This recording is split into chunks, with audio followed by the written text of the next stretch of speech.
séquence d'avant représente la routine de mon chat. Est-ce que vous trouvez réellement qu'elle est différente d'un autre félin?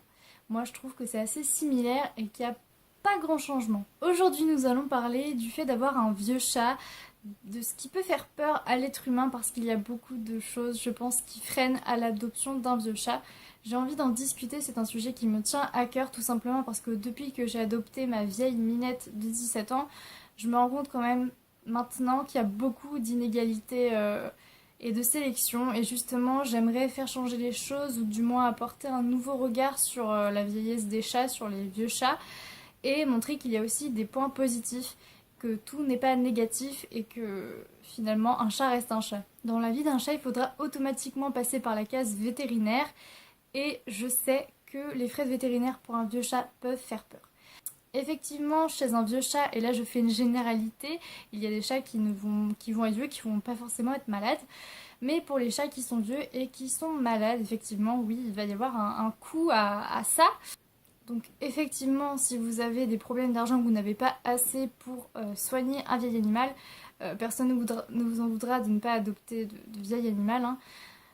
Faut quand même rester assez terre à terre. Mais pour les personnes qui se sentent capables d'aimer, de garder et de soigner un vieil animal, les frais vétérinaires, pour moi, enfin de mon point de vue, les frais vétérinaires que je dépense pour mon chat, ce n'est pas du tout de l'argent gâché. Pour moi, c'est une dépense utile parce que ça permet de maintenir mon chat en vie, de le soigner, qu'elle aille mieux et tout ça. Donc ça dépend bien sûr des chats et des maladies, mais oui, on va pas se le cacher, un vieux chat coûte plus cher en frais vétérinaires qu'un chat plus jeune. De mon point de vue, c'est un peu bête de s'arrêter à là, sauf si effectivement, comme je l'ai dit précédemment, on a des problèmes d'argent, on n'est pas encore dans une situation stable, mais je sais pas, par exemple, où on a un moment de notre vie où ça va bien financièrement, pourquoi pas justement envisager d'adopter un vieux chat parce que finalement, faut pas oublier que les vieux chats et les chats malades ou handicapés sont les chats qui ne sont pas adoptés en premier, ce sont même ceux qui sont adoptés en dernier finalement. Je vois des choses autour de moi et je peux tirer la conclusion que le vieil animal, l'animal qui est âgé, n'a pas forcément une image très positive à cause principalement des frais vétérinaires.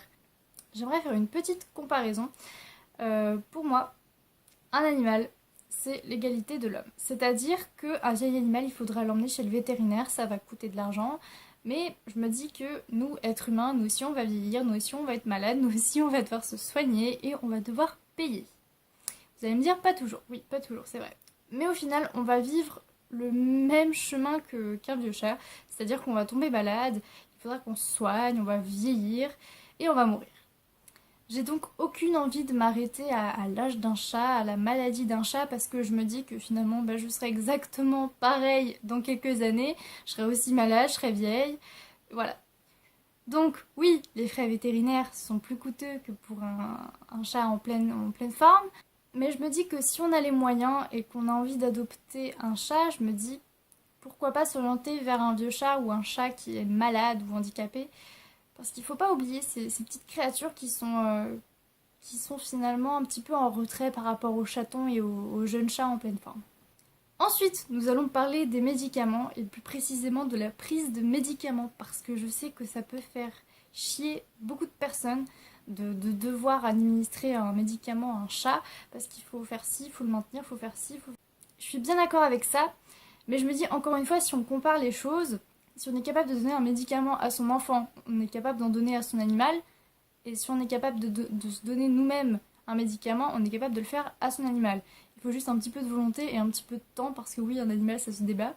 Mais en fait, je me dis que la prise de médicaments, c'est quand même un petit inconvénient, quoi. Parce que si ça maintient l'animal en vie et que ça l'aide à aller mieux, je vois pas en quoi c'est un inconvénient, en fait. Et je pense que ce qui fait le plus peur à nous autres humains, c'est la mort. Parce que je sais que dans mon entourage, beaucoup ont peur en fait de s'attacher et que l'animal ne vive pas longtemps. Je suis moi-même dans ce cas-là, j'ai peur de perdre mon chat de 17 ans, je sais que ça va arriver. Je sais que pas mal de personnes ont peur de s'attacher pour au final que l'animal décède quelque temps après. Mais je me dis encore une fois que c'est les lois de la vie. Il y a des naissances, il y a des décès, on en aura dans toute notre vie. Et je trouve ça tellement triste en fait de laisser de côté les vieux animaux parce que bon, si jamais vous adoptez un chaton, ce chaton deviendra vieux et il va mourir un jour ou l'autre. C'est sûr que le délai pour s'attacher est beaucoup plus long, mais au final je trouve que ça revient au même, l'animal va décéder et ce sera triste pour vous. Adopter un vieil animal, c'est aussi lui assurer une fin de vie heureuse dans une famille où il sera bien. Et je trouve que c'est quand même très intéressant, même si effectivement la durée de vie qui lui reste ne sera pas forcément très longue. Je trouve que c'est un très beau geste.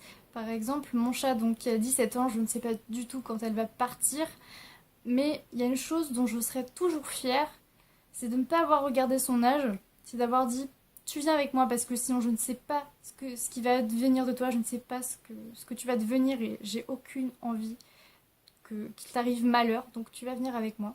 Je ne sais pas du tout combien de temps il lui reste à vivre, mais je regretterai jamais de l'avoir adopté en fait parce que je sais que j'ai fait quelque chose de bien. Je sais que je peux être fière de ça justement parce que je connais très peu de personnes qui adoptent des vieux chats de 17 ans. Elle a une famille, j'espère qu'elle est heureuse, on l'aime de tout notre cœur. Voilà, donc je sais qu'un jour elle va partir, je le sais. Et justement, j'ai pas envie de penser à ça, j'ai envie justement, c'est un avis personnel, c'est ma façon à moi de faire bien sûr. J'ai juste envie de profiter de vraiment des derniers moments. Même s'il nous reste un an, je vais en profiter au maximum pendant un an. Voilà, j'ai aucune envie de m'arrêter à son âge. Tout être sur cette terre décédera un jour ou l'autre. Et j'avais vraiment envie de donner cette chance-là à mon petit chat. Voilà, cette vidéo s'achève. Bien sûr, je ne vous encourage pas à adopter un vieil animal si vous n'avez pas forcément d'argent pour subvenir à ses besoins. Mais j'aimerais au moins changer votre vision des choses et de se dire qu'en fait, un vieil animal, ça reste un animal. Écoutez, le chaton que vous avez, un jour il va vieillir et puis voilà. Voilà, un animal est un animal et je trouve ça triste de faire autant de sélections parce qu'on a peur de la mort, parce qu'on a peur de ci, parce qu'on a peur de ci. Après, les frais vétérinaires, je suis entièrement d'accord. Il faut donner la chance aux vieux animaux, aux animaux malades et aux animaux handicapés. J'espère que cette vidéo vous a plu et surtout que vous ne l'avez pas pris mal parce que je sais que des fois je peux être un petit peu crue. Je m'adressais à un public vraiment général et surtout vous dire que chaton, chat jeune ou vieux chat malade handicapé, au final on s'en fout. Ce sont des créatures tellement gentilles que arrêtons un petit peu de faire cette sélection de l'animal tout beau, tout neuf. Hein, voilà, non. Parce que je vous jure qu'on peut être hyper heureux avec un vieux chat ou un chat malade. On peut être heureux avec tellement d'animaux. Voilà. Je vous fais plein de gros bisous. Salut!